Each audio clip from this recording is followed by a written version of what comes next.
আপনি যদি রাতে একা থাকেন তাহলে এই গল্পটা শুনবেন না, কারণ আজ যে ঘটনাটা বলবো সেটা নাকি এখনো সেই ছাদে ঘটছে। সেদিন রাতে আমরা কয়েকজন বন্ধু ছাদের ওপর বসে প্রজেক্টরে আর্জেন্টিনা বনাম জাপানের ম্যাচ দেখছিলাম। কিন্তু হঠাৎ করেই আমাদের চোখে পড়ল এমন একজন যে সেখানে থাকার কথা ছিল না।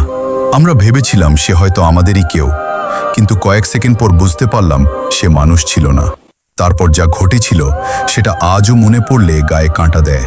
সেদিন রাতটা ছিল একেবারে শান্ত, রাত প্রায় 11:30। আমরা 5 জন বন্ধু মিলে বাড়ির ছাদে বড় প্রজেক্টর লাগিয়ে আর্জেন্টিনা বনাম জাপানের ফুটবল ম্যাচ দেখছিলাম। চারদিকে নিস্তব্ধতা, শুধু প্রজেক্টরের শব্দ আর আমাদের চিৎকার। প্রথমার্ধ শেষ হওয়ার পর আমি চা বানাতে নিচে চলে গেলাম।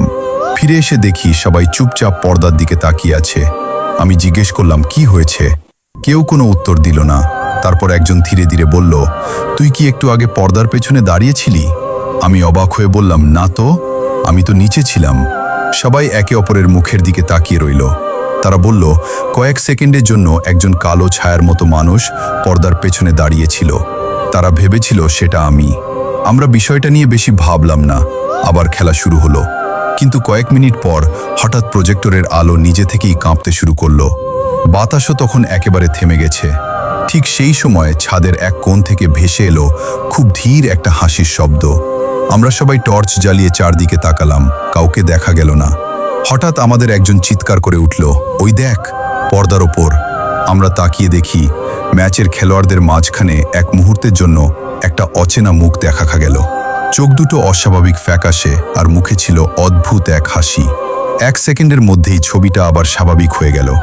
আমরা ভাবলাম হয়তো প্রজেক্টরের সমস্যা, কিন্তু ঠিক তখনই প্রজেক্টর নিজে থেকেই বন্ধ হয়ে গেল। চারদিকে ঘুটঘুটে অন্ধকার।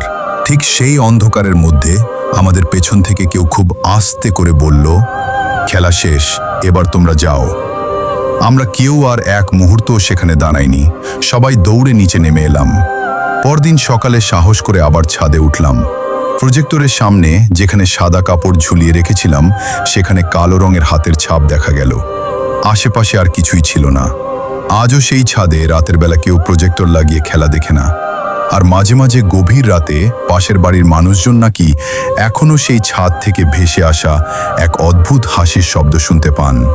তাহলে বলুন তো, সেদিন রাতে আমরা আসলে কি দেখেছিলাম?